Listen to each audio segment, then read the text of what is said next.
The rain hammered against the 24-hour diner's windows like bullets, each drop exploding into 1,000 fragments that caught the neon glow of the open sign. Inside, the fluorescent lights buzzed with the same nervous energy that pulsed through Maya's veins as she hunched over her third cup of coffee, hands trembling not from the caffeine, but from the knowledge that every shadow outside could be them. She'd been running for 6 days now, 6 endless days since she'd made the choice that would either save a dozen lives or cost her everything she'd ever known.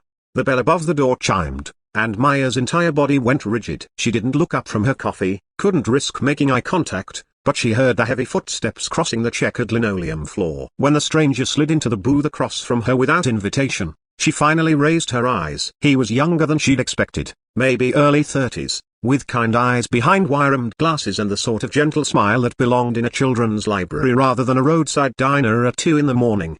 His clothes were rumpled, like he'd been driving for hours, and there was a small coffee stain on his blue button-down shirt that somehow made him seem more human, more trustworthy.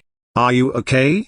he asked quietly, his voice cutting through the diner's ambient noise of sizzling bacon and clinking dishes. Maya's laugh came out bitter and hollow. "Not if they find me." The words hung in the air between them like a confession, and she immediately regretted speaking. She should have said she was fine, should have made some excuse and left. But there was something about this stranger's presence that made her feel, for the first time in days, like she wasn't completely alone in the world.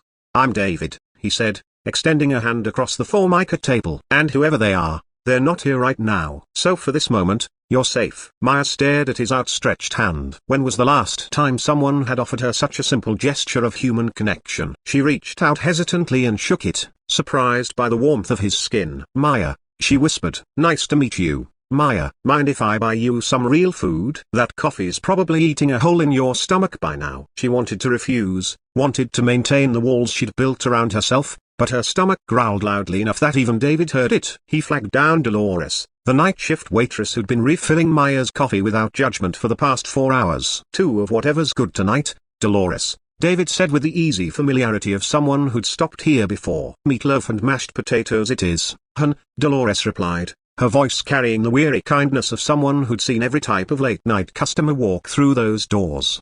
As they waited for the food, David didn't press Maya for information. Instead, he talked about small things: the storm outside, the book he was listening to on his drive, the way diners like this one were becoming harder to find. His voice was soothing, like a warm blanket, and Maya found herself relaxing despite every instinct screaming at her to stay alert. The meatloaf arrived steaming, and Maya ate with the desperate hunger of someone who'd been living on vending machine snacks and stolen moments. David ate slowly, watching her with those kind eyes that seemed to see too much. "You're in trouble," he said finally. It wasn't a question. Maya set down her fork, her appetite suddenly gone. "I did something good," she said defensively. "At least, I thought it was good. I worked for a pharmaceutical company. I found out they were covering up test results, hiding the fact that their new diabetes medication was causing heart problems. People were going to die, David. Kids, grandparents, people who trusted that the medicine would help them." Her voice broke slightly. "So I took the files, all of them, and I gave them to a journalist. But the company has connections everywhere: a government, law enforcement,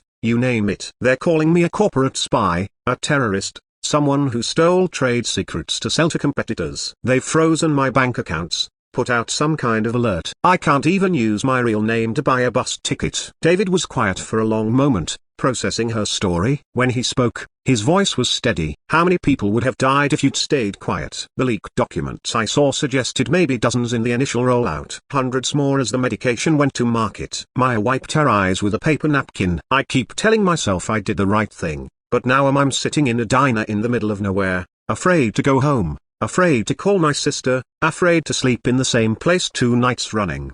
"You did do the right thing," David said firmly. "The world needs more people willing to risk everything for strangers they'll never meet." Maya looked up at him, surprised by the conviction in his voice. David reached into his jacket pocket and pulled out a cell phone, not a smartphone, but an old flip phone that looked like it belonged in a different decade. "My uncle was a whistleblower," he said quietly. "Different industry, same story. He spent 3 years running before the truth finally came out and vindicated him. This phone is untraceable. The number goes to a network of people who help folks like you, folks who did the right thing and are paying the price for it." He slid the phone across the table. "One call, Maya. These people can get you somewhere safe while the story breaks. The journalist you contacted, they're probably working on verification right now. but they'll need time. You need to survive long enough to see justice done. Maya stared at the phone like it was a lifeline thrown to a drowning woman. Why are you helping me? You don't even know me. David smiled, and for the first time all night, it reached his eyes. My uncle used to say that kindness is the only thing that multiplies when you give it away. 6 months ago, I was in a dark place after my wife died. A stranger in a coffee shop bought me a sandwich when I was too broken to remember to eat, sat with me for an hour when I needed to not be alone. I never even got their name, but they saved my life that day. He stood up and dropped enough cash on the table to cover both meals and a generous tip. Besides, he added, the world's going to be a better place because of what you did.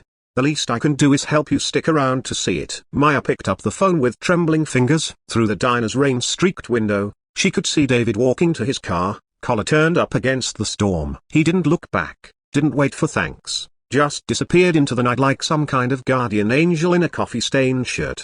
3 weeks later, Maya watched from a safe house as the story broke on every major news network. The pharmaceutical company's stock price plummeted, executives were arrested, and the deadly medication was pulled from the market before it could claim a single life. The journalist who broke the story called Maya a hero, but she knew better. Heroes were people like David, who chose kindness over indifference, who saw suffering and acted without hesitation. Heroes were the strangers who formed an invisible network of compassion, catching falling people they'd never meet again. Maya still carried David's phone, though she no longer needed it. Sometimes, late at night, she thought about that moment in the diner when a stranger had looked into her eyes and chosen to care. She thought about the ripples of kindness spreading outward like circles on a pond, touching lives in ways that could never be fully measured or understood.